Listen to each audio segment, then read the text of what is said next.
Donc ça qui vient idéologie oh et kosuka wate bango yo bave oh bana idéologie oh Papa Wemba donc Papa Wemba de miaka le kuru donc ve oh expliquer bango idéologie wana oh azaka na kinkesere mene ya ye Papa Wemba oh toyoka trop donc bave ba panta banzela trop ya danger. Merci pour ma équipe technique ya pesa ntango ba rendre hommage na bave na bango un grand artiste auto perda mais lelo toujours comme bazaba fait oyo bazaba auto le bagaba héros pour na biso toujours na bango oti kota la tout que faire menea yo kota la Papa Wemba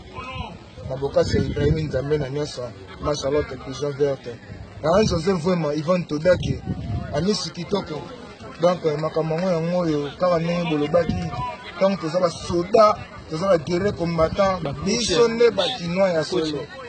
bango bakosaka bino toza lelo na kati ya métropole bafetika bave na biso baprêtre ya kati ya masolo soki lelo bokoma kobeta bakitendi batana bakoma kolata bakitendi fe bave oyo bave oyo nde balata danger bapesa idéologie donc nayebi te kua ninga oloba eza te donc vinkeser donc ve na biso Papa Wemba idéologie ne tombera jamais donc nayebi te kua Nzambe na nyonso Machallah de toujours nous ta continue dans ma maison continuer to ba like pas faire na shooting et puis on a tout ça pas faire la biso comme Papa Wemba donc marambo tali na éviter bana pesa tango tout ça toujours ensemble tout ça tango ma Charlotte est toujours verte même au moins na ba image là donc besoin on a ressenti ba idée c'est ça ba tuni tuni pour ressentir ça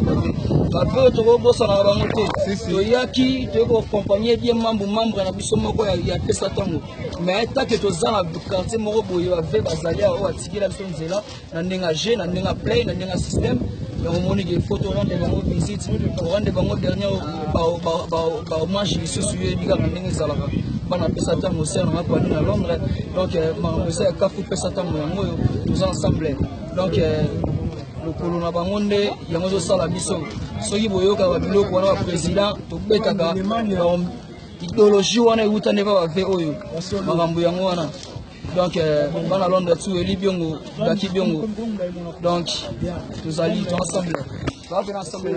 Tchatcha mala kashoki badiame bele kidi kinoi bave botswa apesi na bino te toza toujours ka ndenge ezalaka telikoyi bangi ka ndenge ezalaka Damien Kosimanto mabaya de Londres prêtre bana Londres toza toujours nsima na Lodi Minio Bilele donc toye lelo kotala vie Papa Wemba le kuru ekumani ya musée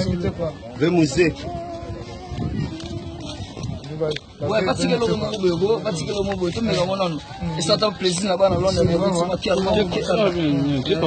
ok ma vidéo c'est comment je l'ai eu c'est quoi ma bambinga c'est le truc qui toko ouais to le cas Sakione monanga ekoma Meti foze tona ma fotebele Sakione monanga ekoma Meti foze tona ma fotebele ma bambinga bana Londres ba mesa ma image Yami mama daki biongo makambo eza osakana te donc pesa ntango tozalaka toujours nsima bave na biso tobakina me tozali na bango po toyokaka bango ti lelo na baimage na basede donc misa kufaka te kor eke nango me ar ezali atikala aza na biso wana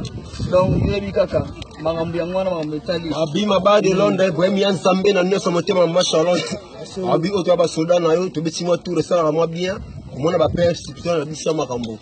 abi toza on ensemble toujours na babeve na bapetit king so nazomona boesalanga mpasi na motema mpo bapere oyo nde banzela na biso to abana na bango mais mpona ekoyami ya Nzambe mamoto esimba nyonso ya danse komonaka pesa ntango ezokesa minene bauti kolia moto na maboko mangara bapero nakoloba mingi eza te Eseyo bazaka penga yo Fatama bazamanga elukaka yo Nani abomi moto yo Eba ngani ya basi yo kama mokongo la joie bonino tsenga melina mokongo ebonga kyo sana motamba na misala bananga esalinga oho susi ya balingo ebelisaka oho eza danger eza misiki kwa sape bokolo donga yango moni bebe oyo donga tokobosana bango satawa marie mamara nasala boni mpona yo oisi ngaiza baralikambo te oisi ngaiza baratalikambo te oisi ngaiza balikambo te ayeyeyeye mawa babalisa yo geisha na famille royale natongalinga ina osea nakolala wapi donc batoto waka ofombe donc tozawa kwa sasa mablo mbingo présent tozawa Paris na bosani te vena bito papa wemba tochipa le king Kester donc tozawa mablo mbinga donc Sharon vraiment donc Teddy Koy donc ozawana donc Gaston Carlito choc na London donc Bibi Chimous comme maman nommé Isaac, je vous salue vraiment Isaac, tout ça dans la nécropole entre terre et ciel, tout ça dans Cambo, ni singa quoi, on est en Cambo donc on va toujours là pour na binon quoi, donc je dis en Cambo donc les lions fort donc tout ça on a petit king la père chante donc nous on va tout là, comme ma papa ouais mbamuni bomo na tout ça quoi, tout ça en Cambo ni singa quoi, na guambinga donc tout dans ma casse donc je vous aime beaucoup donc pour la caille longo na ba oba kenda kala quoi, ba tika kala ba œuvre ma casse quoi, donc vient en amoko donc Ibrahim Nzambe Charlotte maman Charlotte toujours donc lotaka makambo donc tout ça kaka